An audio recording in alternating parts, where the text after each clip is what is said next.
Compartir la porción de la Torá número 33, 32 y 33 con las que terminan el libro de Baikra. Desde Río Cuarto, Córdoba, Argentina, comunidad fiel, comunidad estudiante de Torá, te saludamos. Mi nombre es Edo y vamos a tratar de transmitir el potencial que tienen estas dos porciones.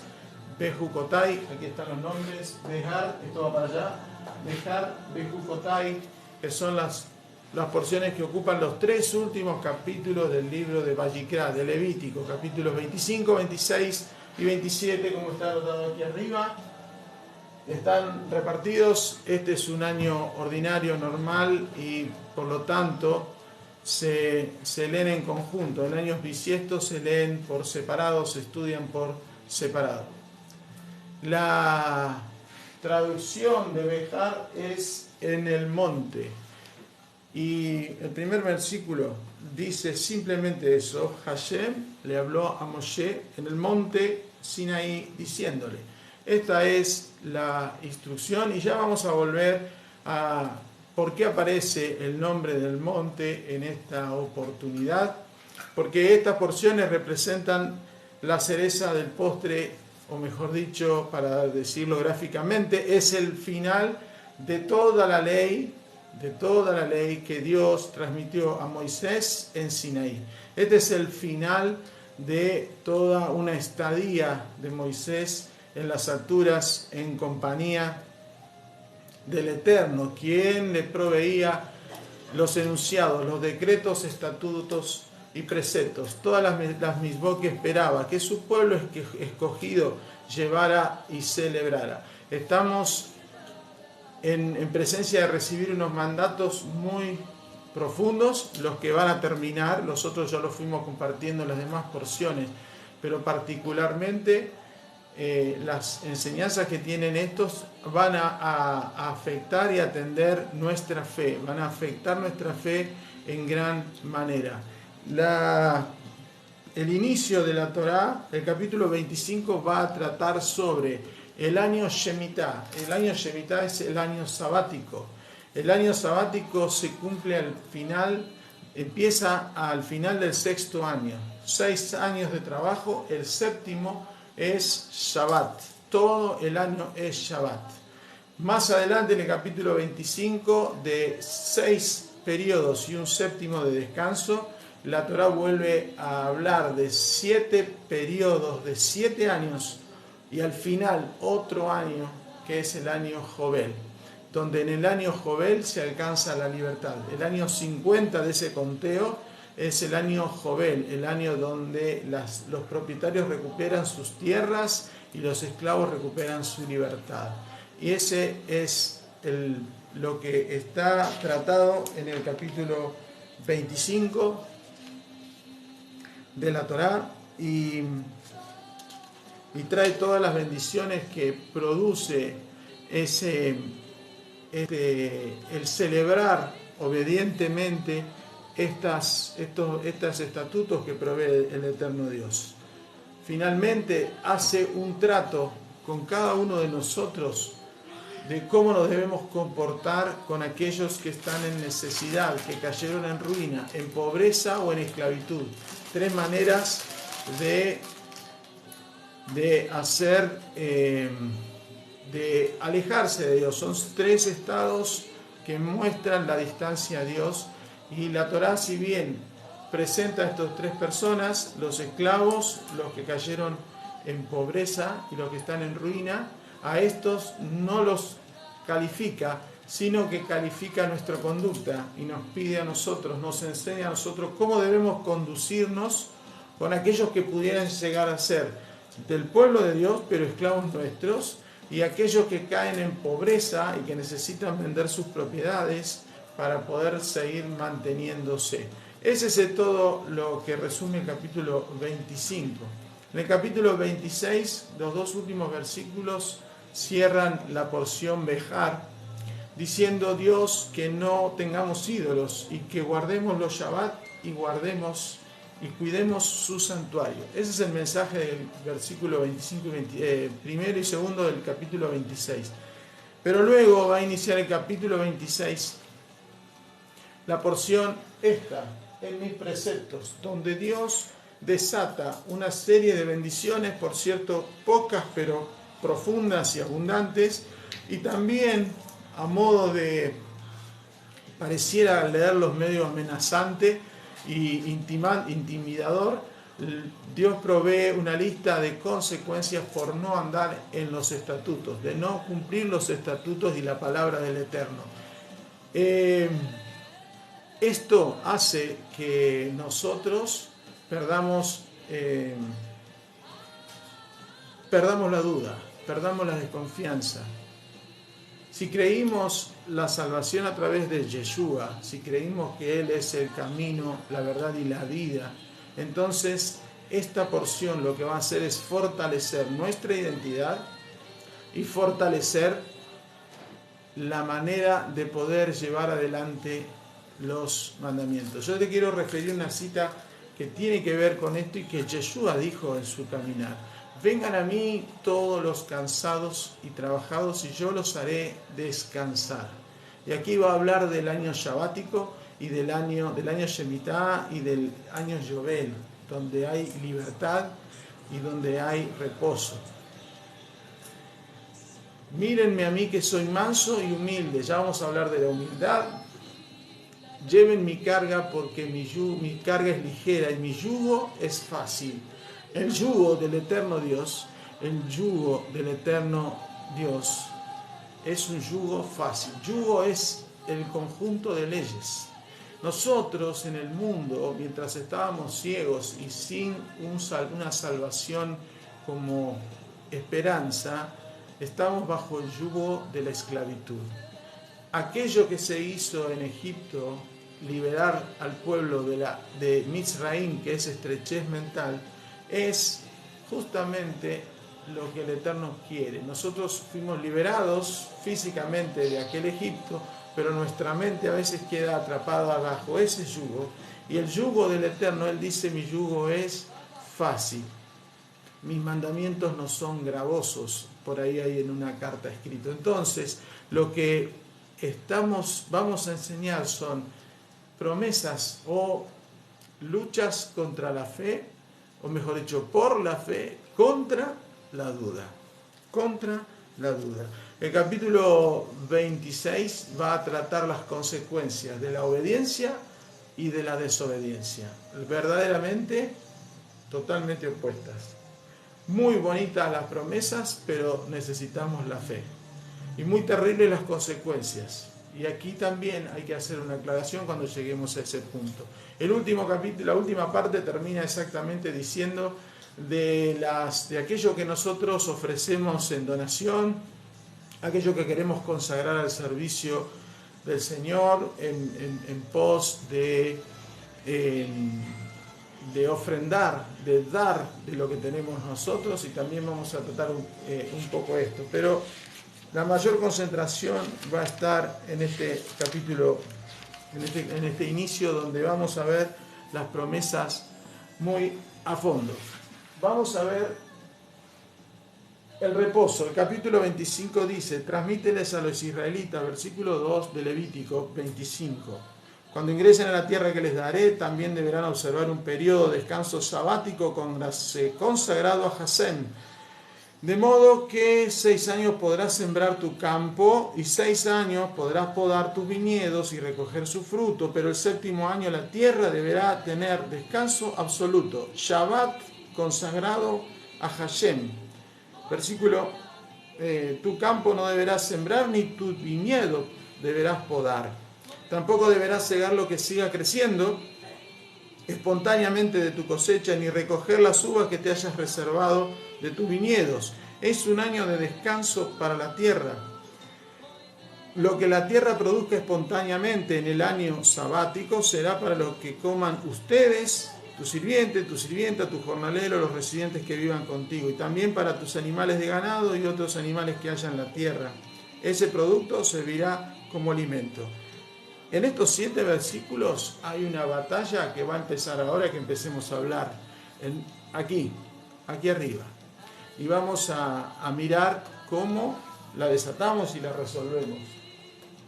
Está hablando del reposo. El primer reposo fue instalado por el eterno Dios allí en Génesis, en el capítulo 2, cuando Él reposó de toda la creación. Allí Dios reposó.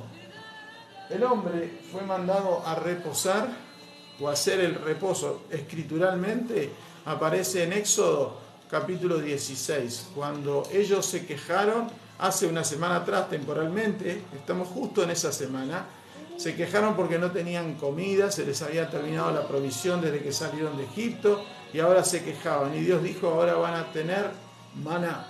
Hace una semana atrás, temporalmente trasladados a esos días, empezaba a caer maná. Y hoy es el mismo día que hace 3.300 años se celebraba el primer reposo. El hombre de Dios, el pueblo de Dios constituido ya como Israel, celebraba el primer reposo. Qué bárbaro. Y un día como hoy está esa fuerza de reposo. Y ese es el reposo del hombre. En tiempos de Yeshua podemos leer en las Escrituras, en Mateo 12, por ejemplo, que Yeshua mismo dijo, yo soy Señor del día del reposo. Por lo tanto, hasta Yeshua. Los ángeles, no está puesto aquí, pero cuando el hombre celebró Shabbat, también el cielo estuvo de descanso, porque dice, ese día no van a poder recoger maná. Por lo tanto, los ángeles tampoco estaban en actividad, también celebraron Shabbat. Hasta ahora, celebrar el Shabbat, como lo estamos haciendo hoy, cuando miremos lo otro, celebrar Shabbat es re fácil, porque 6 días trabajar y descansar uno, no pasa nada, está bien. Que un día dejemos de ganar dinero, que un día dejemos de generar ingresos, no duele tanto. Y que vamos a hablar en términos naturales y con una mente humana todavía. Pero que ahora venga la Torá y te diga que dentro de 6 años te prepares para celebrar el Shabbat de la tierra y que la tierra descanse y que sea un año de Shabbat, verdaderamente es un desafío, porque ese año no se va a sembrar nada, ese año no se va a producir. Yo lo llevo aquí a mi tierra, a mi Argentina, un país agrícola, ganadero, que pare un año que no se produzca la tierra, que no haya siembra de cultivos, que las petroleras que hay en el sur no saquen petróleo, que las mineras del oeste de la provincia de San Juan no saquen cobre, ni las caleras saquen la cal, y los arrozales de la Mesopotamia no produzcan arroz, ni en el norte, en el Chaco, la hierba y el algodón. No produzcan lo que tienen que producir. Un año, creo que habría que estar preparado. Habría que estar complicado. Un Shabbat por día, por semana está bien, pero un Shabbat de 365 días es terrible. Y encima lo que produzca no se puede acopiar. La Torá dice que podrás consumir de lo que se produzca espontáneamente, pero no podés acopiar, no podés ahorrar. Y digo ahorrar porque el 8º año tampoco va a haber producción, porque en el 7º no hubo. O sea, lo que vos producís en un año se come al año siguiente, mientras producís para el otro, y así queda una cadena de producción, de generación y producción.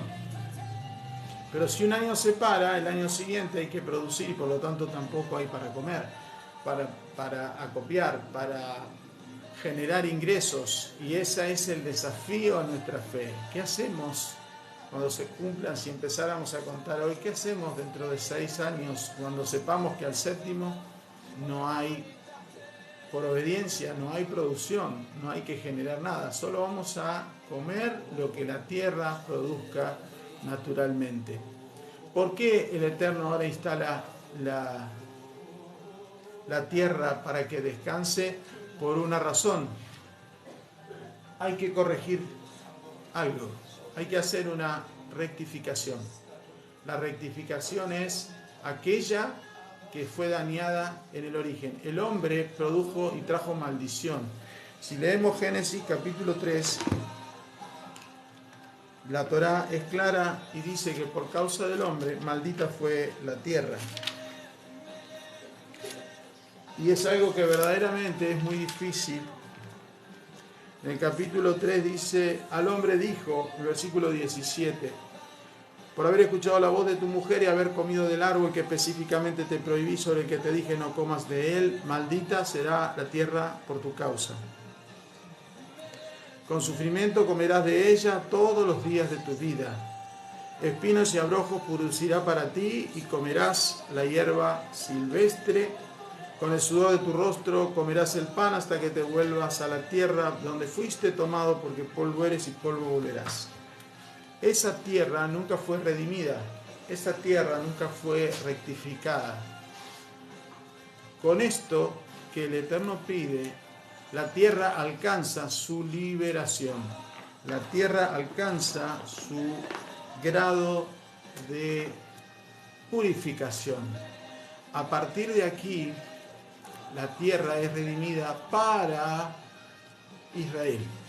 No Israel la nación, Israel el pueblo, los miembros del pueblo de Israel, aquellos que son hijos de Dios, aquellos que forman parte del pueblo de Dios, el pueblo de Dios. Aquel pueblo que fue creado a la salida de Egipto tuvo descendencia y la mayoría se dispersó por las naciones y perdió de vista su genuina identidad, y fue necesario que viniera Yeshua a buscar las ovejas perdidas de la casa de Israel, y yo era una, ahora soy una oveja encontrada.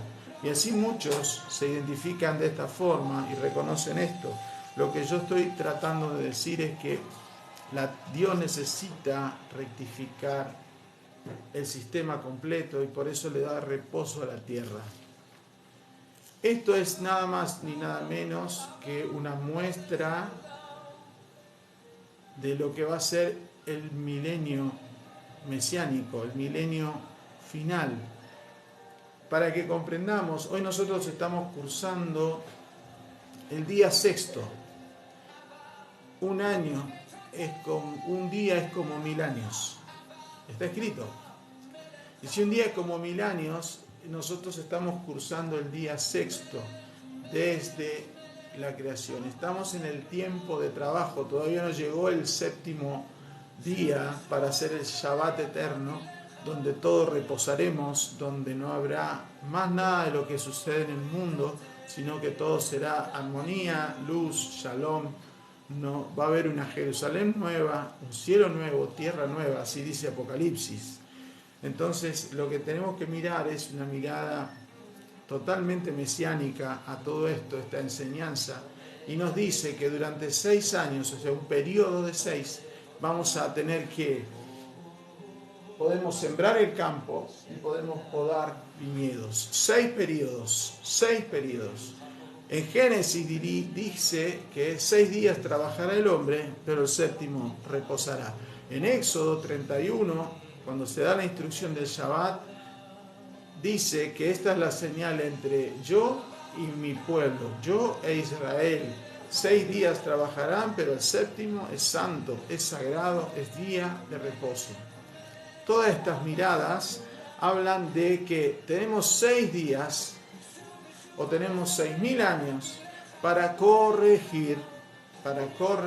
¿Cómo corregir? Sembrando el campo y podando viñedos. ¿Qué es sembrar el campo? Si yo no tengo campo, me dirás vos. Yo no vivo en un departamento de 2x2, tengo 2 muebles y escaleras, cemento, todo cemento. ¿Cuál es mi campo? No tengo viñedos, no estoy en una geografía donde se puedan plantar viñedos, aquí solo crece hierba. Bueno, lamentablemente no es tan literal, y si lo hacemos literal, muchas congregaciones hoy dicen que esta parte de las escrituras está obsoleta, vencida y fuera de contexto, porque ya hoy no hay tantos productores agropecuarios, y si fuera así, esta Torá sería para ellos. Si la Torá es para vos y para mí. Este es el campo. Tu mente, donde entran las enseñanzas, donde entra la cultura, donde entran las tradiciones, donde se transmite de generación en generación hábitos, formas de hacer las cosas, intenciones. aquí está el campo. Aquí está el campo que todos los días recibe un bombardeo externo de la sociedad en la que te mueves y en la que yo me muevo. Todos los días hay una noticia, todos los días nuestros ojos reciben información y por eso Pablo tiene que hacer la salvedad de decir andamos por fe, no por vista. Y esta porción, vuelvo a repetir, sacude las estructuras de nuestra fe para que los ojos no nos hagan caer en duda. Fue por los ojos que en el huerto se produjo la desconexión que conocemos como el pecado original. La mujer viró y vio que aquello que miraba era poderoso, era atractivo y por eso cayó, pero también atrás de eso había una duda si lo que le decía Dios era cierto o no, y entró la duda en acción, y cuando la duda entra, la fe se muere. Por eso Hebreos dice que el pueblo no pudo entrar en el segundo reposo porque les faltó a la palabra que tenían, les faltó la fe, y la falta de fe ahoga la palabra. Entonces, lo que nosotros tenemos que cuidar es, en este tiempo, de estos 6 periodos, antes que llegue el 7º milenial, es qué sembramos o qué dejamos. Aquí en Argentina se llama contratista a aquel que trabaja el campo para otro. Entonces, si vos no sos contratista, si tenés un contratista que te siembra pensamientos, es porque vos lo permitís. Cada uno elige qué creer, cada uno elige qué entra aquí, cada uno hace oído atento o no de de esa información que recibe. Y cada uno hará una siembra o no de esto que está recibiendo a través de las Escrituras hoy. Pero en definitiva, sembrar el campo es mi responsabilidad, mi campo, acá va un mi, sembrar mi campo es mi responsabilidad. Y yo tengo que revisar qué tengo en la cabeza. ¿Qué tengo en la cabeza? Porque de eso hablará mi corazón, de eso hablará mi boca, de eso nacerán mis acciones, de eso me moveré, de eso reaccionaré y en eso me convertiré, lo que yo crea. Y es muy determinante saber o entender que la siembra de los pensamientos son determinantes, porque en aquello que creemos, en aquello nos convertiremos. Y eso está aquí, en nuestro entendimiento. Podar mis viñedos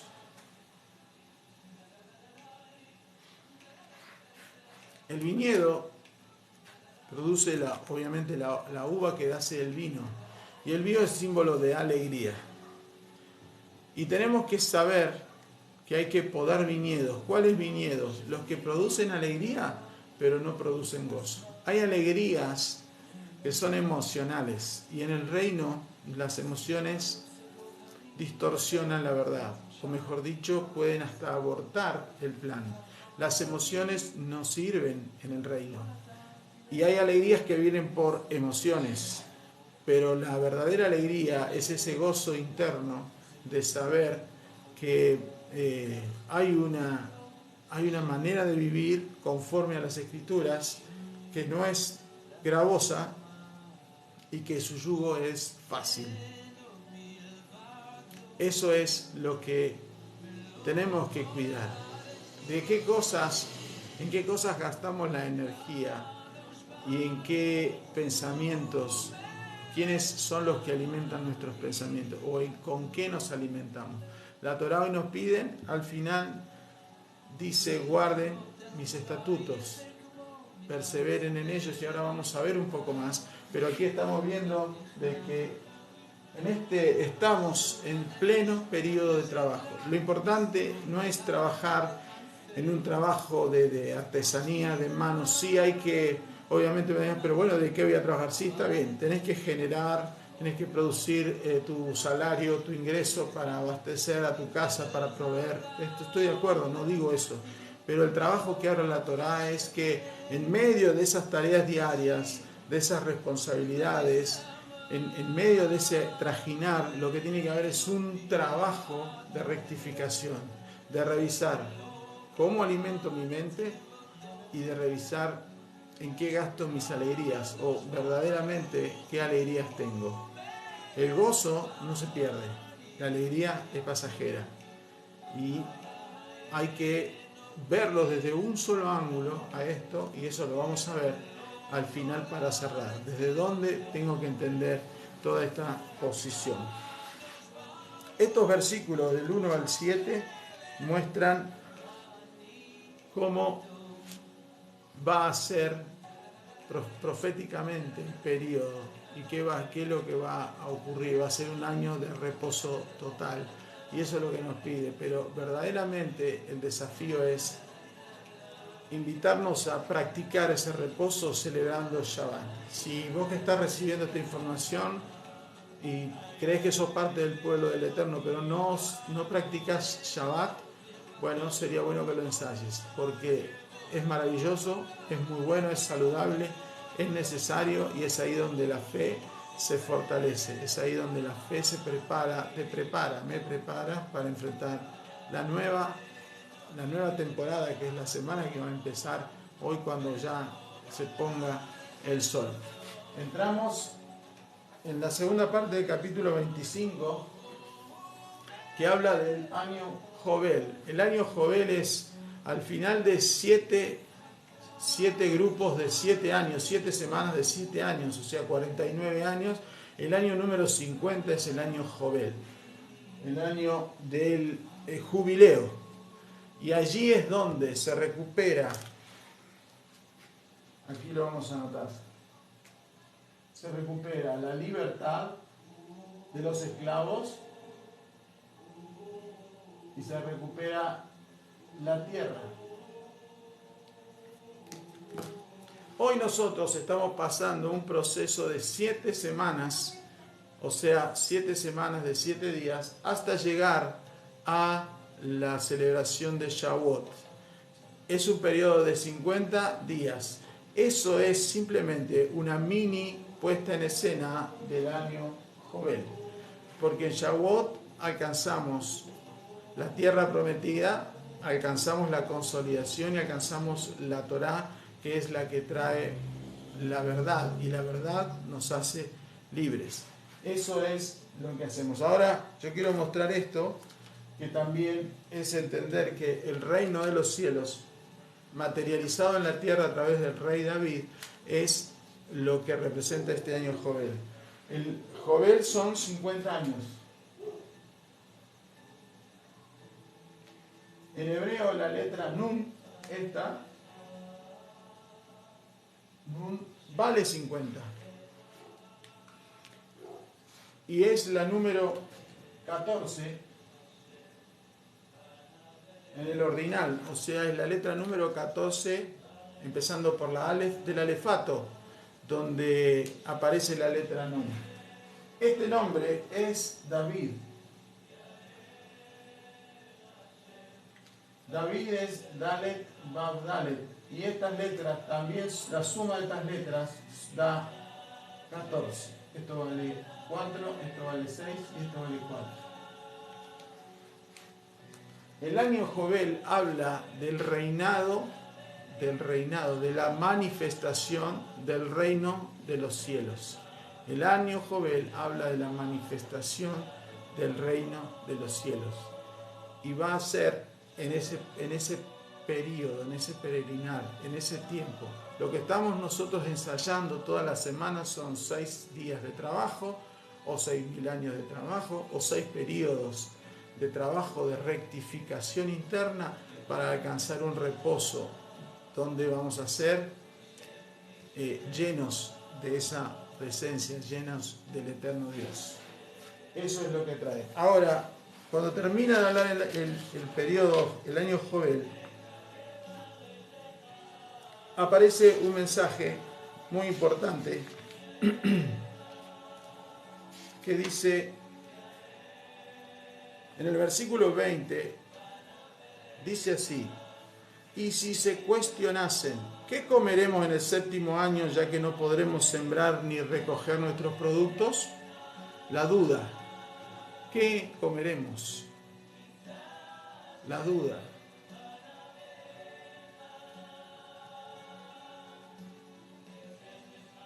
el versículo 20 trae a escena la duda. Después de hablar del año Jovel y del año Shemitah, el versículo 20 trae la duda.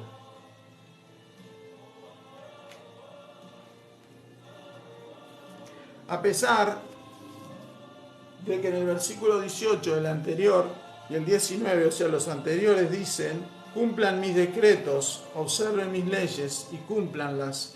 Así podrán vivir seguros en la tierra, y además la tierra dará su fruto, comerán hasta saciarse y vivirán seguros en ella.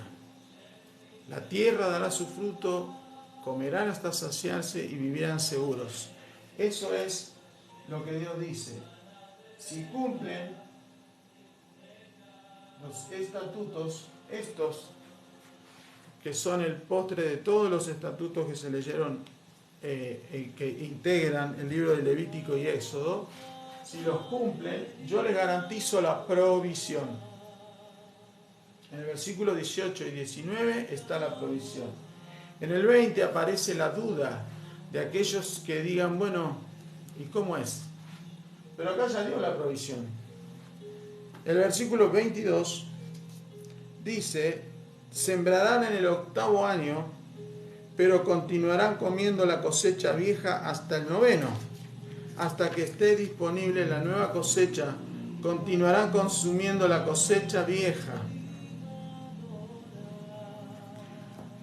La Torá dice que va a ser de tal modo la provisión que el año del 7º año no se va a notar. Lo que se va a producir en el 6º año va a ser de tal abundancia que va a alcanzar para el 7º, que no se produce, como dije hoy, ni en el 8º, que es un año de siembra, porque en el 8º no hay producción, en el 8º se empieza de nuevo la siembra. El milagro es este. El 22 es la promesa.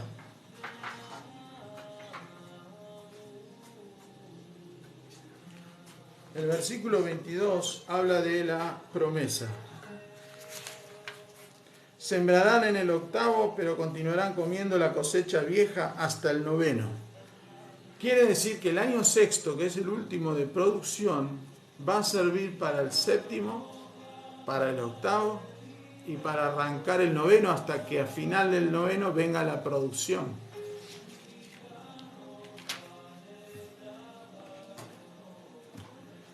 La segunda garantía es de que lo que se produjo hace 2 años atrás, en el 6º, no se va a echar a perder.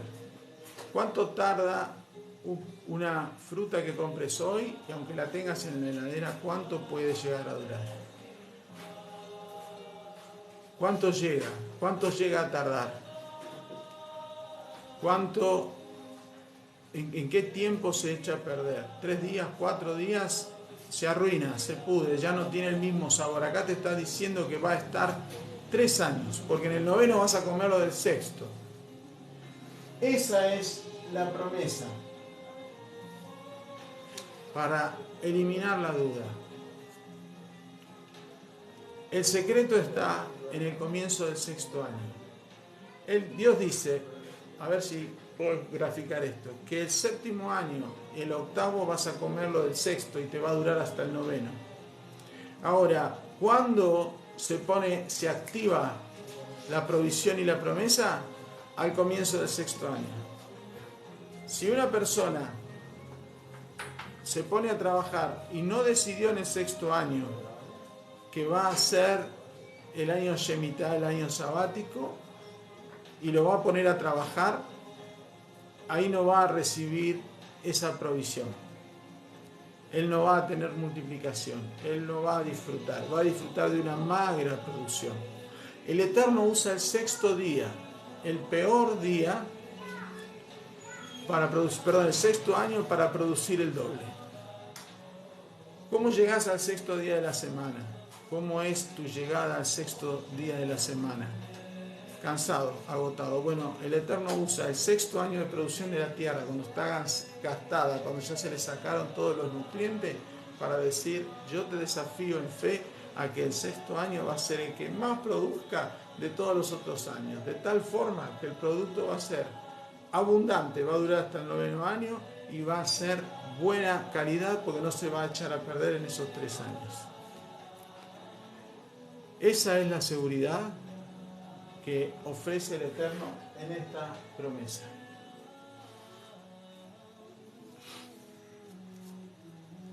A partir del versículo 25 vienen las normas para que nosotros nos manejemos con las personas que tienen que tienen peligro de pobreza, peligro de ruina, puedan ser esclavizados o hasta tengan que vender propiedades. Está hablando dentro del pueblo las personas que lleguen a ese nivel de escasez, a ese nivel de carencia.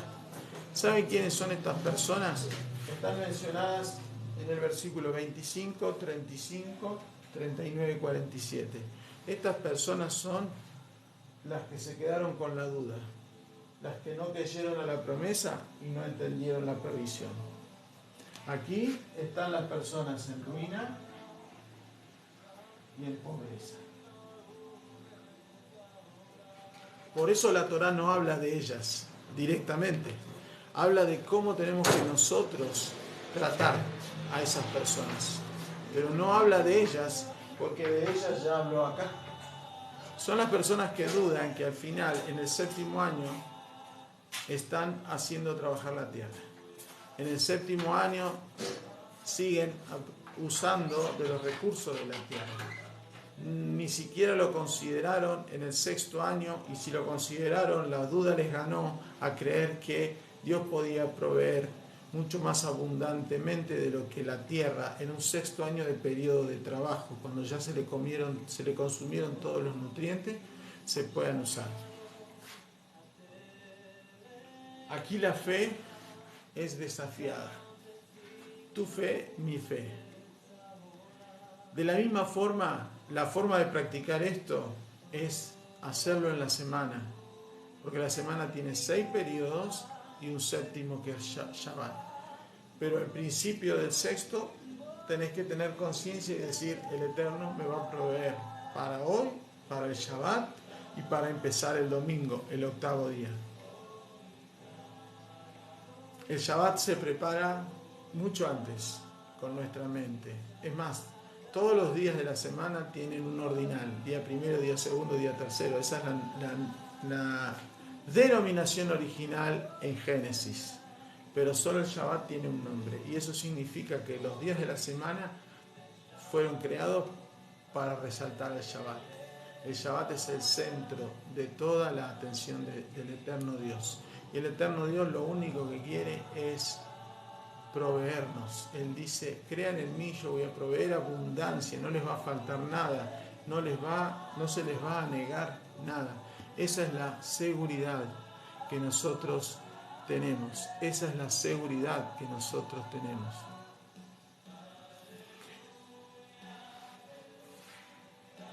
En el capítulo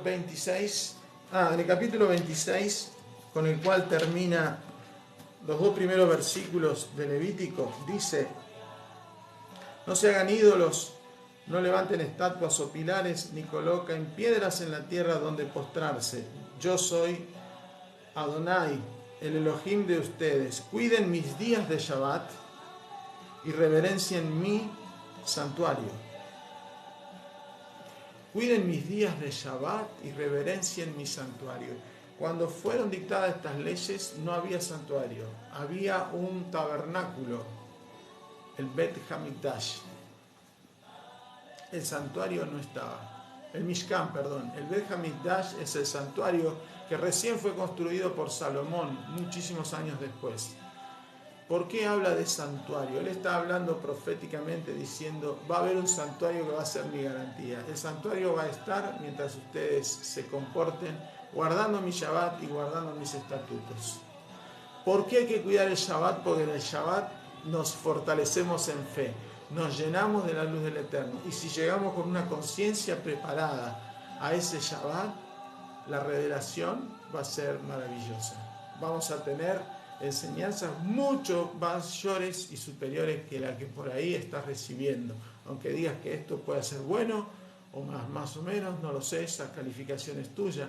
Lo que sí te digo es que cuando nosotros llegamos con conciencia al Shabbat, la revelación, la provisión, la asistencia y la presencia del Eterno son inevitables, son inevitables. Por eso Él dice, cuiden mi Shabbat y cuiden mi santuario. El santuario es el templo, pero el templo ya está destruido y fue destruido para mostrar de que el pueblo fue desobediente. Ahora quedan un santuario, vos, yo y todo aquel que crea que su yugo es fácil y ligera su carga. Nosotros somos los santuarios que tenemos que cuidarnos de ver qué sembramos en nuestro campo y con qué viñedos, de qué viñedos tomamos el gozo y la alegría y cuáles hay que podar que verdaderamente nos suman. El Salmo 1 dice, bienaventurado aquel que medita en mi ley, de día y de noche será como árbol plantado junto a corrientes de agua, cuya hoja no cae y su fruto siempre llega a tiempo. Maravilloso. Ese es un hijo de Dios, ese es una hija de Dios, ese es un modelo de Torah para experimentar, para apreciar, para respetar. Eso es lo que la Torah enseña para seguir adelante. Cuando empezamos Bejucotai, la porción que sigue, y ya vamos a empezar a terminar rápidamente, Bejucotai dice, si ustedes caminan en mis decretos y observan mis mandamientos y los cumplen, yo le proveeré la lluvia en su momento apropiado para que la tierra dé su cosecha y el árbol del campo dé su fruto. Habrá tanta abundancia que la época de trilla se extenderá hasta la vendimia y la vendimia hasta la siembra. Comerán su pan hasta saciarse y vivirán seguros en la tierra de ustedes. Yo les garantizo la paz en el país. Ustedes podrán retirarse a descansar sin que nadie los moleste. También libraré al país de animales feroces y la espada no pasará por ustedes. Ustedes perseguirán a sus enemigos que caerán delante de ustedes a espada. 5 de ustedes harán huir a 100 y 100 a 100.000, a 10.000. Los enemigos de ustedes sucumbirán ante sus espadas. Yo pondré mi atención en ustedes, haré que sean fértiles, los haré crecer en cantidad y estableceré mi pacto con ustedes. Comerán frutos muy añejos e incluso deberán desprenderse de frutos añejos para poder recoger los nuevos. Colocaré mi santuario en medio de ustedes y mi espíritu no los rechazará. Andaré con ustedes y seré su Elohim y ustedes serán mi pueblo. Yo soy Hashem, Elohim de ustedes que los saqué de Egipto donde eran esclavos y yo quebré las varas del yugo que pesaba sobre ustedes y los hice andar erguidos. Estas son todas las promesas del versículo 3 al 13, 11 versículos donde hay una manera de conseguir todas las promesas que he compartido. Una manera. Él dice, si caminan en mi palabra, ¿qué es caminar en mi palabra? ¿Qué es caminar en la palabra de Dios? Cuando usted camina, sí o sí, avanza, se desplaza, no camina para atrás, no es cangrejo, pero digo, cuando camina, usted avanza. Por lo tanto, usted logra, sí o sí, un objetivo, porque usted se desplaza para algo. Vos y yo nos movemos para lograr algo. El más simple hecho de caminar y ir al baño, porque necesito ir al baño, es lograr el objetivo caminando. La Torá dice, o el Salmo dice, lámpara es a mis pies tu palabra, pero lumbrera es a mi camino. La palabra siempre está y está para ponerla en marcha, por eso habla de los pies, pero solo se enciende cuando ponemos a caminar. Y dice, caminar en su palabra cuando observen mis mandamientos y los cumplan, entonces va a pasar todo esto. Provisión superabundante, libre de cargas, libre de peso y con shalom, sin molestias. Así dice la Torá en estos versículos. Observar y cumplir. Cuando caminan, yo me instruyo. Leo un versículo hoy, lo oigo, Primero oír es el primer paso. Caminar en él es pensar en ponerlo en marcha. El año que viene cuando lo lea tengo que estar en otro nivel y entender otra cosa más profunda. Eso significa caminar. Me voy desplazando para entender el objetivo escondido de ese versículo. Observar es mirar qué hay de ese versículo para mi vida. Observar, prestar atención. No es ver, es observar, es mirar qué hay adentro de ese versículo que me está hablando. Ese versículo, esa porción, en definitiva la palabra. Cumplir, poner en marcha. Cuando yo hago ese proceso, mi conciencia se eleva. Y cuando me despego empiezo a poder sembrar mi campo y a poder podar los viñedos de una manera excelente, exitosa para nosotros. Eso es lo que la Torá dice la Escritura. A partir de allí vienen del versículo 14 en adelante, habla de las, no sé si maldiciones, pero sí las consecuencias por no obedecer la palabra. Entonces, lo primero que dice es, si no oyen,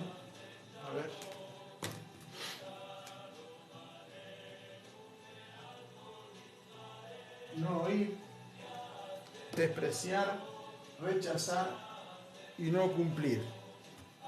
Así dice el 14. Si ustedes no me escuchan y no cumplen, si ustedes desprecian mis decretos y rechazan mis ordenanzas y no las cumplen, quebrando así mi pacto, yo también esto haré con ustedes.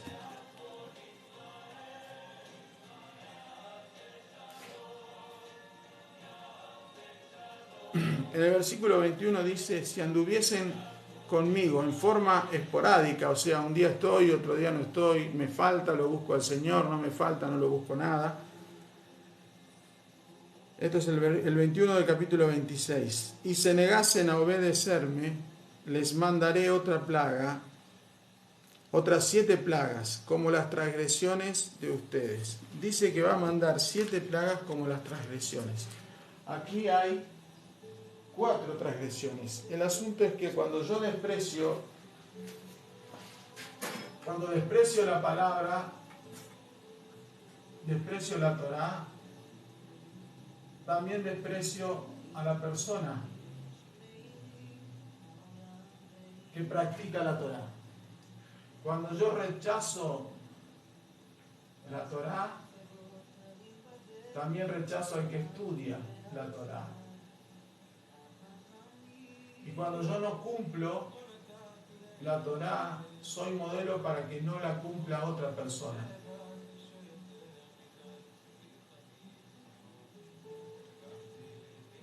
Una, 2, 3, 4, 5, 6, 7. En estas 3 acciones hay 7 transgresiones. Y el Eterno dice, por estas 7 transgresiones, y por decir que sos parte de mi pueblo, yo te envío 7 transgresiones, 7 plagas. Y las 7 plagas tienen que ver con el opuesto a las 7 promesas que había en los primeros versículos de la porción.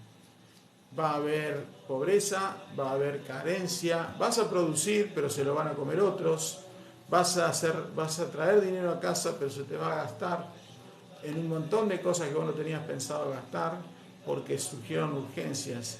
Van a aparecer enemigos, no te vas a poder dormir tranquilo. Todo lo que se prometió ahora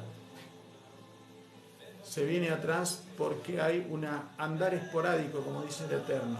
Ni hablar de que si no estás conectado, pero está hablando de esa persona inconstante en la fe, que no sigue la palabra, o mejor dicho, que la busca, cuando se le quemaron los libros con los recursos de la tierra.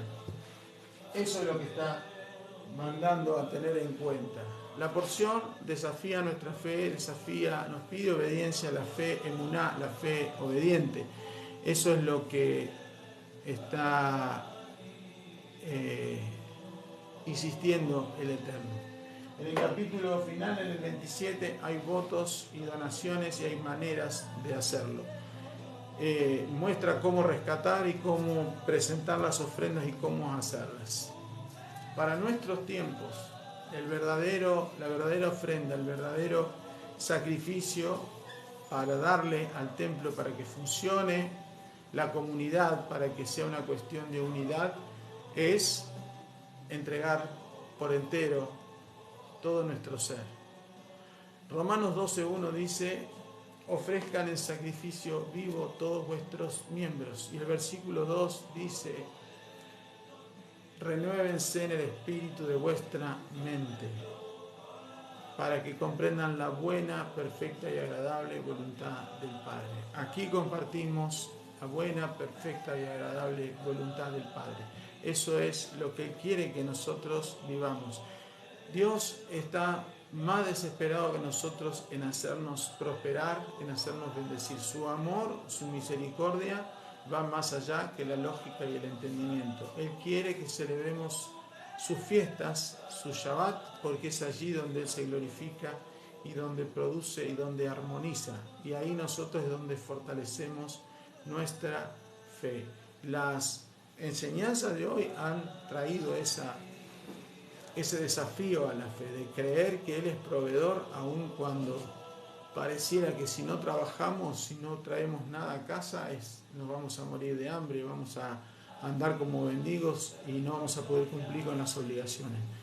El desafío está planteado. La Torá en esta porción, Bejucotai, tiene 78 versículos y está relacionado con el nombre sagrado del Eterno, con Yud-Hei Vav-Hei. Esta combinación, Yud-Hei Vav-Hei, el nombre del Eterno, tiene una numerología que es 26. Y 26 por 3 da 78. La porción Bejucotai tiene toda la energía para tu alma, porque 3 representa las 3 columnas del alma sobre las cuales se sostiene nuestra vida. Y la plenitud del Eterno afecta con el entendimiento de esta porción. Esa es la riqueza que tiene esta porción. Pero la combinación de las dos tiene algo que está en el versículo y que necesita un punto de vista nuestro para poder llevar adelante lo que desarrollamos. Porque más que la fe necesitamos bajar un nivel nuestro ego, bastante. Y dice así, el versículo 1, Hashem habló a Moshe en monte Sinaí. El monte Sinaí aparece en esta porción destacándose como monte, pero destacándose para referir que allí le habló de las leyes. Ahora, todas las otras leyes que fueron transmitidas estaban en Sinaí y el Sinaí no aparece. Sinaí es la montaña más pequeña de todas. Dios, en su excelencia, podía haber elegido el Himalaya, podía haber elegido, no sé, el Monte Blanco, el Monte Everest, para destacar su soberanía. Pero Él eligió la montaña de todas la más pequeña, porque Sinaí representa